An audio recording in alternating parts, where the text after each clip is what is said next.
Welcome, guys, to Tune Up Fridays, where we talk everything about kitchen. And this week, we want to do something special. I think, Dave's got this concept that I really started to like when he talked to me about it. And it's called visual textures. And I was like, what the? What is visual textures? And that was something that was super interesting to me because I wanted to learn more about it. So I want to get Dave to talk to us a little bit about what visual textures are. What do you actually mean by that? And how does that apply to someone that's looking to do a kitchen remodel? Well, it really is pretty simple. We're all visual people, and we respond to things that we see. Um, very often when you walk into your kitchen space, um, I always ask the question to my clients: "What do you want to see? What do you want your eye drawn to?" Right. And we talk about the kind of textures that we can touch and feel, but that's not really what we're talking about. You walk into a kitchen space or any room, we're talking about the visual interest. What's drawing your attention, and how do you make that happen? Because every day you walk in your room, after a remodel especially, you want to have that same wow feeling that you had the first day you walked in. True. And so, there's some really simple ways of creating those interesting things. One of which is, we're going to talk about specific surfaces too. One of them is backsplashes. Your backsplashes are really critical in the visual impact of walking into your room. And a lot of times it's tile that people are doing. And I just wanted to hold a couple examples up. This is really simple stuff. We're not going to get into colors and contrasts and patterns because there's a ton of that in the marketplace, and you kind of need to spend some time at the tile store looking at that. But there's some simple things. One of the most common sizes and shapes of tiles is subway. Everybody's heard of subway tile. Okay, but you don't have to set it horizontally. You can set it vertically, and guess what? You got a whole new look. And when you have a longitudinal tile like that, you can offset the pattern and not make it look like a chimney wall. So, that's just one of those little things that you can do to create some interest. I can give you another example of the impact of that. This is like the extreme. I did a big kitchen for a lady one time. We had a very neutral taupe colored tile, 12 by 12 backsplash, nothing special.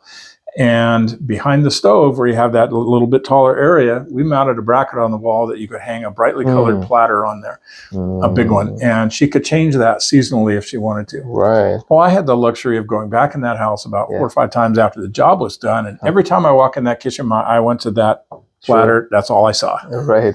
So that's like the extreme, but that's one of those visual textures that you can create. And there's a lot of ways of doing that. Ahmed, what are some of the things that you're seeing out there?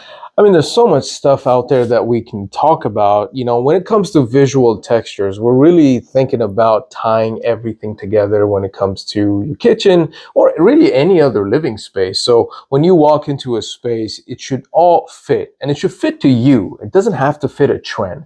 When we look at what's out there? When we go out there, we see a lot of different things happening. Handles, tiles, door styles, door colors, they can all be mixed and matched in a certain way. One of the big trends that we have been seeing is a shift from white and gray to blue, to navy blues like this one right here, or even sage. We see a lot of the greens, the dark green colors, and the navy blue colors that's starting to pop a lot more. People are doing different island cabinets in different colors, or base cabinets in a different color, and the upper cabinets in a different color. That's definitely a big trend that's going on. We've also had somebody actually do a pink kitchen. Would you believe that? A pink kitchen. I mean, it looked great too, by the way. And when it was done, it was amazing because not everybody's bold enough to go with a pink kitchen, but this customer was, and it actually came out to be really, really nice. So when it comes to how you want to put things together, the trend's definitely out there, and you want to look through it, because obviously if you're going to sell your house one day, then you want to be in the trending zone in some way, because the value of the house is going to be determined by that.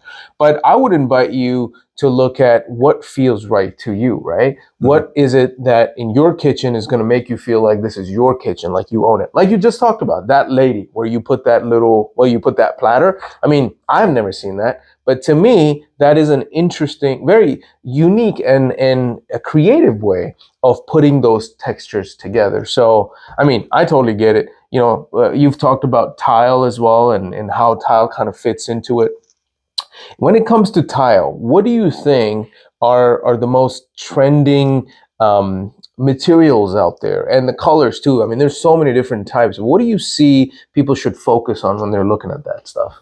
Well, I think there's part of the equation that includes the countertop. And, Yes. if there's so many countertops in the marketplace today, if you have a countertop that's got a lot of veins and directional profiles in it, that's a very eye-catching thing. Yeah. And so maybe the backsplash shouldn't be so over-the-top fancy. Yeah. Because you really have to think about what visually you're going to want to see. And Yes. Yep. if you have a more neutral countertop or a pattern that's not directionally oriented, then maybe you can be a little more creative in your backsplash. Create some color, create some patterns. What you can do that with. You can do that with single tiles, creating patterns just by the way you set it. Or you can get into mosaics. You can get into colors that contrast with your cabinets a little bit, things that maybe are a little busier than your countertop. Sure. And so, there's just a myriad of choices out there. But I would say that probably the most universally popular thing is subway tile. Yeah. But as you can see, how many colors in subway tile can you get? Right. Look at we got color. another sheet right here. So. Yeah, you can go anywhere you want with that stuff. Right. I would say one thing for sure is kind of stay away from glass tile. Glass tile was really popular 10, 15 years ago, and it's kind of down the road now for all the right reasons, I think. Yep. Another thing that happens, you talked about, contrasting cabinet colors and sometimes, bringing in earth tones like this. This is a hickory door. It maybe not in your cabinetry, but maybe in accents. Like floating shelves and things like that are often done. And what are you seeing in trends for accents like that? I mean, there's a lot. I would say people are looking at the different. How can they make that visual space or their space unique? One of the most overlooked things that I've seen people don't pay a lot of attention to is hardware. Yeah. I mean, seriously, because they think, oh, this is an afterthought. Once their cabinets are done, we can pick up any piece of hardware and we're going to slap it onto our cabinets. It's going to be good. And yes, to some extent, that obviously works. But there's a lot of options when it comes to hardware. But the most important thing is, this is, to me, jewelry on your cabinet. So if you make the right choice on these, this can create a lot of visual textures for you because it can tie everything in together. I see a lot of the brushed nickel. I mean, that's definitely trending. I picked this hardware set because it's the one that we sell the most of. So it's obviously one that people like the most of. But, black is, again, a very bold color. I mean, is it really a color? It's not, but it's pretty bold. So I see a lot of customers doing that. We had a customer come in.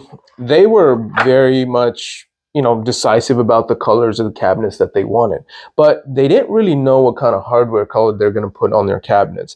With a little bit of talking to them back and forth about, hey, what color is going to fit right and what's not, they actually picked a color that when it was installed, they didn't like very much, right? So that was an issue because it's like, okay, we picked this color, we don't like it, now we're locked into that size, but we could pick another color. And then they went with some other color. I don't remember exactly what color it was, but they went to that color and they were much more happier with that. So don't be afraid to experiment is what I'm trying to say. Sometimes the first hit might not work, especially when it comes to hardware. I mean, you can't really experiment with the cabinets and tiles, but you could. I mean, you could take a couple pieces, put them up on the wall and just kind of get into it before you actually do the install. So I would say, the trends are out there for sure, but what feels right to you would be the big thing. Yeah. Yeah, and I think also on hardware, there's been kind of traditionally two schools of thought about that. And what you put on your cabinets, you either make it a part of the design element so it kind of jumps off the cabinets and really becomes an eye catcher, or you take more of a minimalistic approach and want it to more disappear and not be that. And I think that's why that satin nickel has been so popular, is because you put that on just about anything and it's more or less disappears. That's true. Plus the size, that you get Correct. into smaller petite things, and they kind of disappear. But there's no right answers. It's just what you like, and that's what I've seen too. And I think, when it comes to the different options that's available, we can sit here all day and keep talking about the different colors and different options that's available. But as designers of kitchens, it's our job to make it simpler for our customers to kind of, nail down a color or a, product that's going to work for them. But I guess in general and in conclusion, I would say that it's not really about the trends. It's what makes you feel like your kitchen is going to be your kitchen, and what's going to make it feel like you're the one that have created this space for you. I think that's what matters at the end of the day. The trends are good and nice to have, but how do you feel in your kitchen? That's what it boils down to. Yep, exactly.